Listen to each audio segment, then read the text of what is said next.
Hello learners, welcome to another session of GKGS revision. इस series में हम total 20 classes रखेंगे जिसमें हमारे ऑलमोस्ट 400 क्वेश्चंस कवर होंगे, क्योंकि मैं नोटिस कर रहा हूँ कि अब काफ़ी ज़्यादा क्वेश्चन रिपीट हो रहे हैं। रिवीजन अच्छे से ऑलमोस्ट हो चुकी है। उसके बाद हम कुछ GKGS की क्लासेस स्टार्ट करेंगे, आइदर NCERT बेसिस और या कुछ इंपॉर्टेंट टॉपिक्स को सॉर्ट आउट करके मैं उसकी वीडियोज़ अपलोड कर दूंगा। तो मूव ऑन करते हैं आज के पहले क्वेश्चन के। Dash is not a tributary of the river Ganga. I hope आप सबने इंडियन ज्योग्राफी में गंगा रिवर की पूरी ट्रिब्यूटरीज पढ़ी होंगी। हम सभी रिवर्स में ये चैप्टर ज़रूर कवर करते हैं। आंसर क्या होगा? मानस। सबको पता है कि मानस नेशनल पार्क भी कहाँ पे, वो भी कहाँ पे है? असम। और उसका नाम मानस नेशनल पार्क क्यों है? क्योंकि वो मानस रिवर के साथ है। मूव ऑन करते हैं नेक्स्ट क्वेश्चन पे। विच of the following is not an output device. ये क्वेश्चन कंप्यूटर्स का है। मुझे कंप्यूटर की ज़्यादा नॉलेज नहीं है, लेकिन ये क्वेश्चन ईजी था और मैंने ये भी नोटिस किया है कि कंप्यूटर के क्वेश्चन ऑलमोस्ट इजी ही आते हैं, कोई एक आधा ही डिफ़िकल्ट होता है। इसका आंसर क्या होगा? Scanner. Next is leukaemia is a type of human disease which is leukaemia. NCERT में ये टर्म देर भी रखी है, साइंस NCERT में। और ल्यूकेमिया क्या चीज़ है? A cancer of white blood cells. जो लोग WWE देखते हैं, उस रेसलिंग में रोमन रेंस, उसे ये बीमारी हुई थी, उसे ल्यूकेमिया ही हुआ था, उसी से फाइट कर रहा था जब वो 2016 या 17 में आई थिंक उसने ब्रेक ली थी। Next is according to which article of the Indian constitution the president can be impeached. हमने ऑलरेडी इसका पढ़ा था कि आर्टिकल नंबर 60 में ओ को किस में कन्वर्ट करते हैं? 0 को ओथ में। 60 में ओथ दिलवाते हैं प्रेसिडेंट को, और 61 में उसे क्या कर देते हैं? Impeach. Special majority under article 61। Answer क्या होगा? आर्टिकल 61। ये कुछ ट्रिक्स रहती हैं जिनकी मदद से इजीली ये क्वेश्चन सॉल्व हो जाते हैं। Next question is Krishnanattam is a famous dance of which of the following states. अब ये एक फैक्चुअल क्वेश्चन है जो जनरली आपको नहीं पता होगा, क्योंकि ये क्लासिकल डांसेस में से नहीं है। और फोक डांसेस अगर तो आपने याद किए हैं, वेल एंड गुड। अगर नहीं तो आप ये क्वेश्चन ऐसा स्किप कर सकते हैं। ऐसे क्वेश्चंस कोई एक दो क्वेश्चन जो होते हैं वो स्किप किया जा सकता है। फिलहाल इसका आंसर कर लेते हैं। इसका आंसर है केरला। ऑब्वियसली ये कौन से गॉड से रिलेट करेगा? देन आंसर क्या आ जाएगा? Krishna, God Krishna. Move on करते हैं नेक्स्ट क्वेश्चन पे। Who wrote his own autobiography. अपनी खुद की ऑटोबायोग्राफी तुजुके बाबरी। देखिए, अब इससे आसान क्वेश्चन क्या आएगा? उसी के नाम में ही आ गया, सिंपल वाली आ गई। आंसर क्या होगा? बाबर। अगर मैं इसी क्वेश्चन को थोड़ा सा चेंज करूं और वो भी एक्सपेक्टेड क्वेश्चन रहता है, तो क्वेश्चन आएगा कि ये किस लैंग्वेज में लिखी गई थी। रिमेंबर, ये लैंग्वेज में लिखी गई थी टर्किश। बाबर खुद को टर्क्स मानते थे और ये टर्किश लैंग्वेज में लिखी गई थी। इसका ट्रांसलेशन जो था बाबरनामा, और वो बाबरनामा पर्शियन लैंग्वेज में थी। ये चीज़ आपको थोड़ी याद रखनी होगी। एंड रिमेंबर, मुगल्स में कुछ ही मुगल्स हुए। एक अकबर ने अपनी बायोग्राफी नहीं लिखी क्योंकि अकबर इलिटरेट था, अनपढ़ था। और दूसरा, एक जहांगीर ने नहीं लिखी। जहांगीर ने भी नहीं लिखी क्योंकि जहांगीर, वो याद है ना, जहांगीर अपनी लाइब्रेरी की स्टेयर्स से स्लिप करके उसकी डेथ हो गई थी। तो अकबर इसलिए नहीं लिख पाया क्योंकि वो इलिटरेट था, और जहांगीर, उसको तो मौका ही नहीं मिला लिखने का, वो पहले ही मतलब स्लिप हो गया।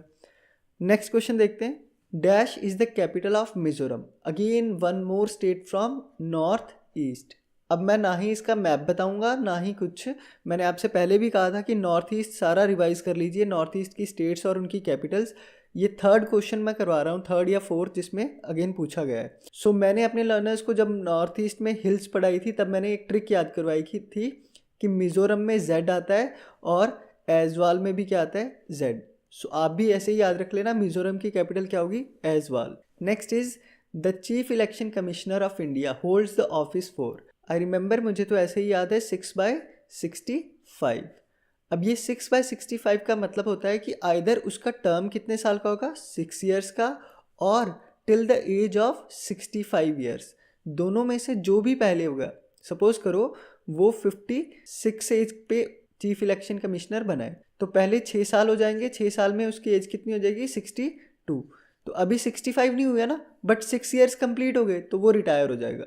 इसी तरह सपोज कीजिए वो 63 पे बना है चीफ इलेक्शन कमिश्नर, तो 6 साल तो लेट होंगे, लेकिन अगले 3 साल में ही उसकी एज कितनी हो जाएगी? 65। तो वो 65 पे क्या हो जाएंगे? रिटायर। तो इस तरह ये वर्क करता है 6/65। मूव ऑन करते हैं नेक्स्ट क्वेश्चन पे। The Indian national army was formed by. Now this is called a question. एक अच्छा क्वेश्चन फ्रेम किया है, क्योंकि आप में से मोस्टली लोगों को लग रहा होगा कि इसका आंसर होगा सुभाष चंद्र बोस, लेकिन ये गलत है। उन्होंने पूछा इसकी फॉर्मेशन किसने की थी, तो रिमेंबर फॉर्मेशन की थी कैप्टन मोहन सिंह ने। इंडियन नेशनल आर्मी को बनाने वाले जो फॉर्मेशन थी वो कैप्टन मोहन सिंह ने की थी। लेटर ऑन उसे जाके लीड करते हैं सुभाष चंद्र बोस। मूव ऑन करते हैं नेक्स्ट क्वेश्चन पे। To take the revenge of Jallianwala Bagh massacre, who killed the general O Dyer in the London. अब ये जनरल ओ डायर है, ये रेजिनल डायर नहीं है। रिमेंबर आपने मूवी में ही देख रखा होगा सरदार उधम सिंह।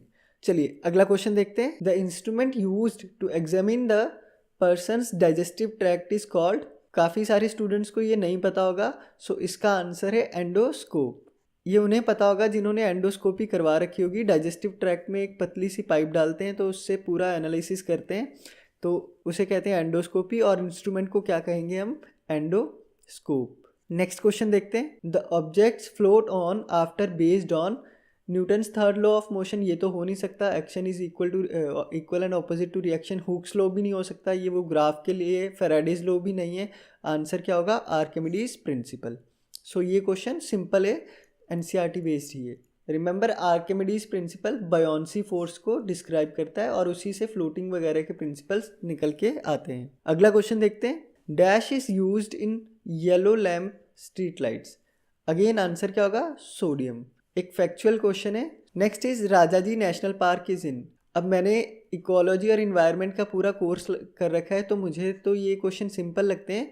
बट आप नोटिस करना, ये नेशनल पार्क्स या तो सिर्फ फेमस वाले आएंगे या वो आएंगे जो काफ़ी टाइम से किस में रहते हैं, न्यूज़ में रहते हैं। जो लास्ट ईयर न्यूज़ में रहेंगे या वो आएंगे, या जो पर्टिकुलर फेमस हैं वो आएंगे। आंसर क्या होगा, उत्तराखंड। मेरे गुरुजी ने ट्रिक सिखाई थी कि राजा जी एलिफेंट पे रहते हैं, राजा जी एलिफेंट। और ये ट्रिक इसलिए है क्योंकि राजाजी नेशनल पार्क किसके लिए फेमस है, तो वो एलिफेंट के लिए ही फेमस है। मूव ऑन करते हैं नेक्स्ट क्वेश्चन पे। The foreign traveller who visited India during the reign of Shahjahan was. One of the important question जो ट्रेवलर्स पर आता ही आता है। आंसर इसका बाद में बताते हैं, पहले मैं आपको बताता हूँ। आपको कुछ जहांगीर के याद रखने हैं। जहांगीर की कोर्ट में जो आए थे वो थे विलियम हॉकिंस और थॉमस रो। तो ये दोनों किसकी कोर्ट में आए थे, जहांगीर की कोर्ट में। इब्न बतूता किसकी कोर्ट में आया था, मोहम्मद बिन तुगलक। उसके बाद आपको याद करना है शाहजहां के। ये दोनों ज़्यादा इंपॉर्टेंट है इसलिए लिखवा रहा हूँ।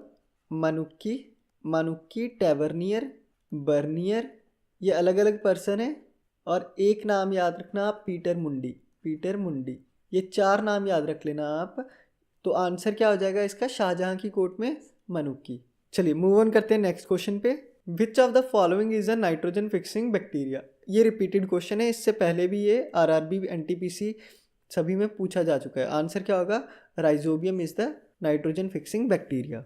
अगला क्वेश्चन है, in accordance to constitution protection of life and personal liberty. Again one of the simplest question. जो आर्टिकल कौन सा है, 21 को ही क्या कहते हैं हम, अम्ब्रेला राइट। ये पहले भी डिस्कस किया हुआ है। Next is during which of the following viceroy the widow remarriage act. History का simple question, modern Indian history से हमने अपनी क्लास में कवर किया हुआ है। आंसर क्या होगा, लॉर्ड डलहौजी। क्योंकि विडो रीमैरिज एक्ट आया था 1856 में, और तब कौन आए हुए थे, लॉर्ड डलहौजी। एक और क्वेश्चन आता है इससे रिलेटेड कि विडो रीमैरिज एक्ट के पीछे एफर्ट्स किनके थे, कौन चाह रहे थे कि बंद हो जाए, कौन इसके खिलाफ काफ़ी ज़्यादा काम कर रहे थे। तो आंसर क्या आएगा, ईश्वर चंद्र विद्यासागर। इसी तरह एक और क्वेश्चन आता है जो काफ़ी एग्जाम्स में आया हुआ है कि सती प्रथा, सती बैन किन्होंने किया था, और सती बैन करने के पीछे एफर्ट्स किनके थे। तो आपके लिए अब ये क्वेश्चन है कि सती बैन किन्होंने किए थे और सती बैन करने के पीछे एफर्ट्स किनके थे। चलिए नेक्स्ट क्वेश्चन चलते हैं। Next is when has the खिलाफत मूवमेंट स्टार्टेड। खिलाफत से पहले ही क्वेश्चन एनसीएम पे पूछा जा चुका था। अब एनसीएम और खिलाफत दोनों बाद में एक साथ चलती हैं, तो मैंने वहाँ पे भी एक्सप्लेन किया था। यहाँ थोड़ा सा एक्सप्लेन करता हूँ। खिलाफत मूवमेंट पहले, तो आंसर क्या होगा, 1919। उसके बाद खिलाफत मूवमेंट किन्होंने स्टार्ट की थी, तो आपको याद रखना है जिन्होंने स्टार्ट की थी उनका नाम था मोहम्मद अली। 2 ब्रदर से मोहम्मद अली और शौकत अली, इन दोनों ने स्टार्ट की थी। और आगे जाके खिलाफत को जोड़ दिया गया था नॉन कॉपरेशन मूवमेंट के साथ। इन दोनों को गांधी जी ने एक कर दिया था। तो फिलहाल खिलाफत मूवमेंट स्टार्ट हुई थी 1919 में और नॉन कॉपरेशन कब शुरू हुई थी, वो हुई थी 1920 में। चलिए नेक्स्ट क्वेश्चन देखते हैं। The Alps mountain range is located in which continent. Alps का ये क्वेश्चन सेकेंड टाइम आया है, so same question second time repeat हुआ है। आंसर क्या होगा, Europe. So that's it for today. आज भी हमने ऑलमोस्ट 20 क्वेश्चंस कवर कर लिए हैं। सो ये हमारा 18th सेशन था, तो हमने 360 क्वेश्चन के आसपास कवर कर चुके हैं। Thanks for watching. Like share और सब्सक्राइब ज़रूर करना। मिलते हैं नेक्स्ट वीडियो में।